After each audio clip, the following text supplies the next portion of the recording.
All right, pal. Yeah. So we have to start this off by first. I'm sorry I didn't mean to cut you off, but we have to get started. We got to start hot. Huh? We got to first say thank you to Tony Khan. Got to give Tony Khan a round of applause. Thank you, Tony Khan. Without him, we would not have gotten that phenomenal segment from last night's Monday Night Raw between Yep. CM Punk and Cody Rhodes. It's incredible, right? That Tony Khan and AEW, they had that in their company first. And when I say that, I mean the CM Punk and Cody Rhodes segment face off that we saw on Raw. I think that's a shoe in for segment of the year for 2024 already. I don't know what's going to beat that, if anything. I can't imagine any Roman Reigns Cody Rhodes promo is going to beat that in a couple of months, but we'll see. There's still a lot of year left, but that was a very good, very exciting segment from one CM Punk and Cody Rhodes. So as I said, we're saying thank you to Tony Khan, right? hmm I was thinking about this and I was putting it in layman's terms, and I was like, wow, Tony Khan really had like the hottest act in wrestling, basically the two hottest acts in wrestling, and let them both walk away for nothing. Like that, what did they get in return? They didn't even get to keep Jack Perry. Like I was gonna say, he chose Jack Perry over CM Punk. He didn't even keep Jack Perry. Let him go to New Japan. He chose the Young Bucks and Hangman Page and Jack Perry, who's now in New Japan, over CM Punk and Cody Rhodes. Oh no. This is the new intro for the rise and fall of AEW documentary. The CM Punk and Cody Rhodes face off. You're gonna have like, I don't know, Ricochet's gonna be like, bro, we were watching AEW as competition in 2021. They had CM Punk, they had Cody, they were red hot, they had Prime Kenny Omega, and then 2 years later, those guys, CM Punk and Cody, are on our show, and that's it. It's an embarrassment. It's really an embarrassment and an indoctrination of Tony Khan, pal, and the legendary booker that he is, that everybody says he is.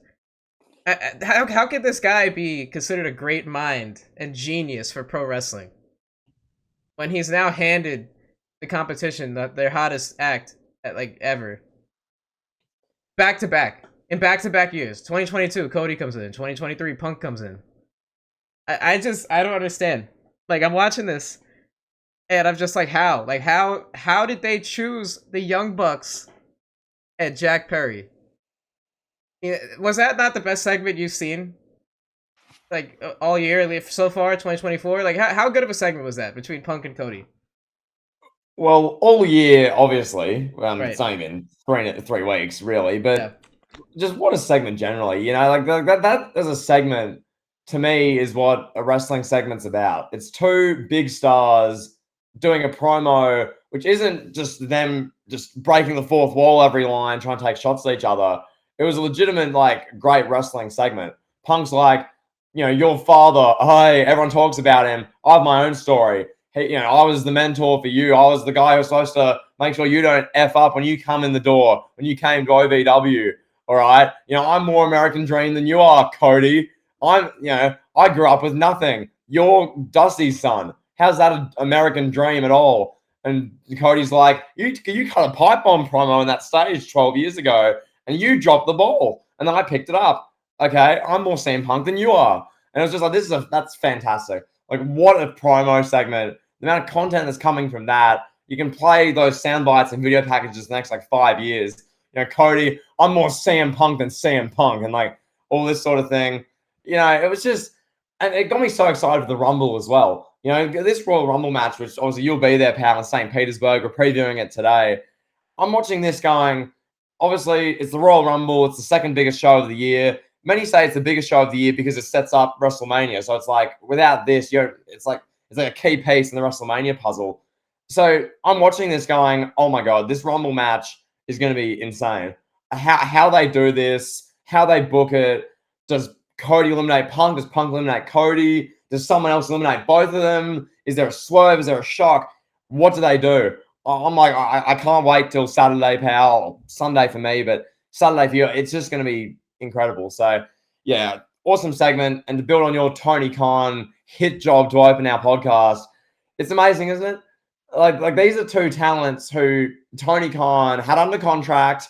And what was he doing with these talents? Cody Rhodes is running around dyeing his hair to look like the Lazy Town villain, losing TNT title matches, losing to Darby Allin, and wrestling in the mid card for 3 or 4 years. Had like one main event run, and that was against Jericho, where he then shoehorned himself away from the world title. Okay.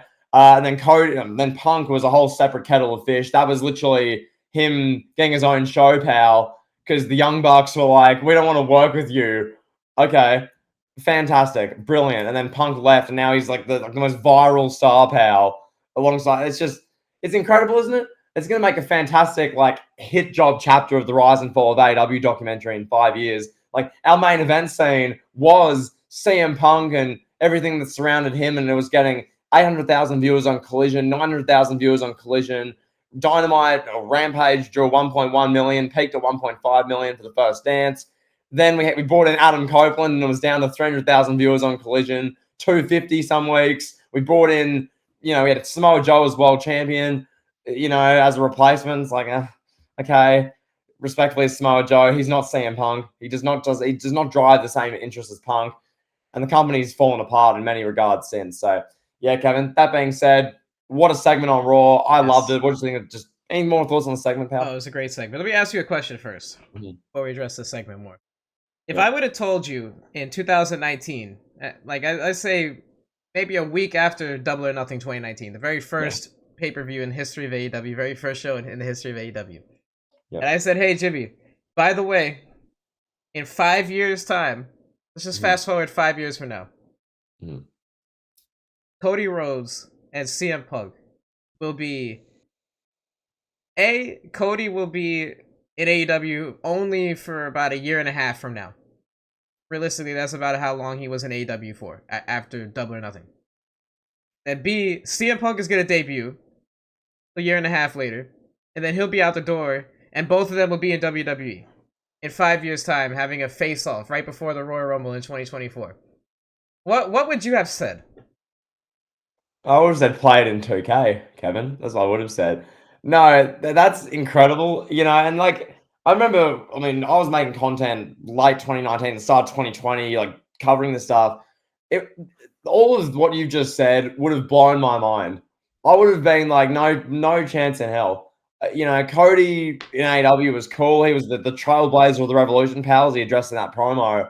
But the thought of CM Punk even coming back, I'd given up on. After there was the StarCast 2019 stuff, he didn't show up in 2019. He was on WWE Backstage where he was involved, and we thought, okay, show up at like the end of 2019, early 2020.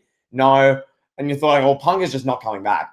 That's not happening. And ever since, he's had an AEW run, which is one of the most storied runs of modern wrestling, for good and bad, mostly bad. And now he's in WWE, marching into WrestleMania to probably main event, maybe night one. Who knows where the plans, what unfolds, we'll discuss, and we're going to see in the next 2 months. Cody is like a major player, pal. The last year and a half, he's been like the star, the face, like the head honcho of WWE. How mad is that, Kevin? A year ago, we did a show, is Cody a main eventer? And then 18 months ago, when he came in, he had this, like, the big match against Seth Rollins and the Hell in a Cell, and he really, like, he announced himself as a legit main event guy and like the big company in wrestling. And it's like, wow, it's incredible from Cody's point. What's happened? He's every bit that role. It's not like he's a fraud main eventer. Like the entrance and everything about him, we've discussed it at length. It's so legitimate. So yeah, who would have seen the dice roll this way, pal? Who could have forecasted, pal? All because of Jack Perry and the Young Bucks, pal. Clowns of 2023. Yeah, so again, thank you, Tony Khan, for giving us this beautiful segment. Tony Khan deserves all the credit. He's the Khan we should really be thanking in this equation. So thank you, Tony, for giving us this Cody and CM Punk segment. Go ahead, pal. Now, Tony Khan is the chef that gave us this face. Yes, he did. He was cooking, pal, when he released CM Punk and when he let Cody walk for nothing. Yeah, I'm so glad he lowballed Cody. That's the other thing. How do you lowball Cody Rhodes? The guy that basically, like, allowed you to found this company. But, like, without him, like, no, like, basically what Tony Khan said by lowballing Cody is, like, that, oh, the Young Bucks and Hangman and Kenny, they're more important. We don't need you. Literally, without Cody, those guys wouldn't be as big of stars as they are. Like, Cody was the one that created this revolution, as he said, created this indie boom. Man. Yeah, and Cody's the only one of those guys you just mentioned who can cut a legitimately good promo as well. And like carry a segment in a program with the mic and out not having to do flips and dangerous moves. You know, like I haven't seen Kenny Omega do that in his AEW run. Don Callis has done the talking for the most part. Yeah. The Young Bucks can barely carry a segment. They sharp saying we're the Young Bucks. And Hangman Page, you try and get him in a personal face-to-face. He drops a line that CM Punk goes, "What the F? Why'd you say that?" And Punk storms out of AEW and does brawl in, brawl out. So, yeah, anyway, we'll leave it there.